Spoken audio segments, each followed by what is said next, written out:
There's no, Is there going to be an attempt, you think, to oh, abolish? there's no question.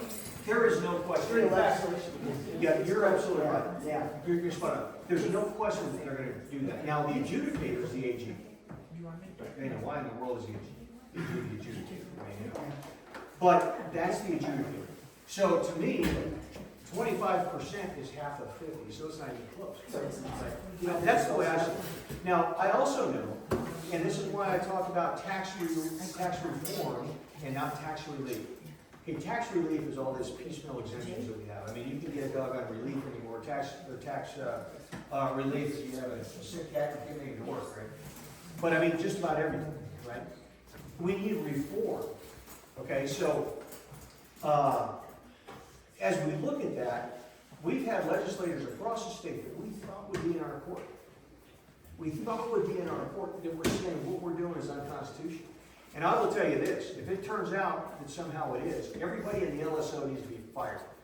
I tell you, that doggone LSO, I mean, when I talk about a political cartel running this state, and I mean, whether it's a political cartel, coupled with the associations, coupled with all these special interests and bureaucrats, they're running the state. Okay, there's a reason why we have the LSO down there, and I tell you, for some reason, our ballot initiative is unconstitutional, and that means really every single one of these exemptions is unconstitutional. But if for some reason they find that it is, guys, we gotta can the LSO and send the folks back to working for their actual legislator. Do most of you people know what the LSO is? It's legislative support office. Right, so it was consolidated a while back, because each legislator used to have kind of like their own person, you know, to help them write legislation. So they consolidated, most of you military guys know that this happens kind of in the military too. And they consolidated and put them all in Cheyenne. Well, now there's no personalization between the legislators and really the LSO. And it's kind of weird the way it works. But Russ, if you want to explain it, you can. But anyway, we're kind of eyeballing it too. Yeah, and the reason I brought that up is because I feel like perhaps they may try to do that and use the Constitution to keep people's initiative off. No. I thought they might have been doing that this last session. Yeah, well, I tell you, this last session, that whole debate about the 25%, it was interesting, because I was having the lead legislators call me as they were debating this. They were saying, hey, Brent, this is what's going on. And I would sit there and say, guys, I won't use their names. Good, these are good guys. But I said, no, there's no compromise. I said, we already went from 100% to 50%. So I said, don't go to 25, you know.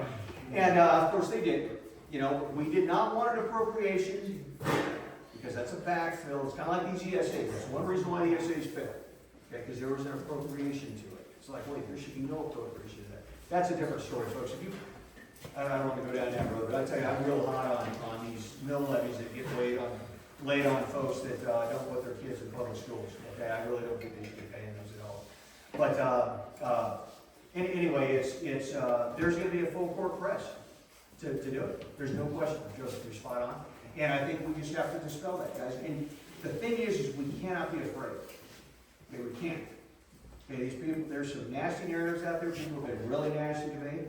And, you know, I just say, bring it up. You know, and that's kind of what we need to do. More questions for Bren? Okay, I'm bloviating up there. No?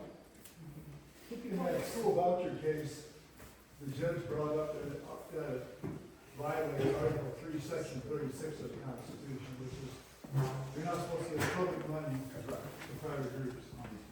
This article is the most violated section of the Wyoming Constitution. Every city gives money to private groups, tax money. Every county gives tax money to private groups. And the state gives tax money to private groups. They give money to Cathedral Homes, St. Joseph's. You know, they do it every day. You're right.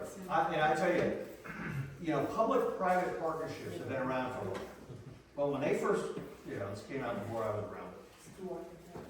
That's a slippery slope, right?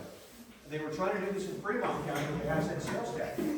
Okay, to bring in all this additional money, and then the adjudicator there was city council on who was going to get this. It's like the Wyoming Business Council. Is this what you're saying? Wait a minute, you can't give money to, you know, some corporation. Because that means taxpayer money. Because it's all taxpayer money, whether it's federal or whether it's state, it's all taxpayer money. They call it grants. Oh, I know. It's all the false narratives that are out there. We got to educate the folks that a grant is just taxpayer money, just different color. That's all it is. Matching grants is a false, because it's our money. Who's matching it? We are.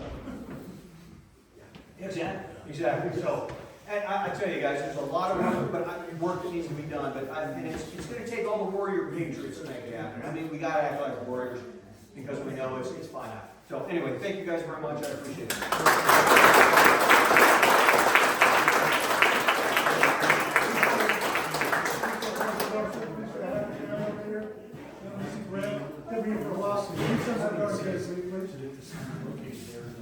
Thank you.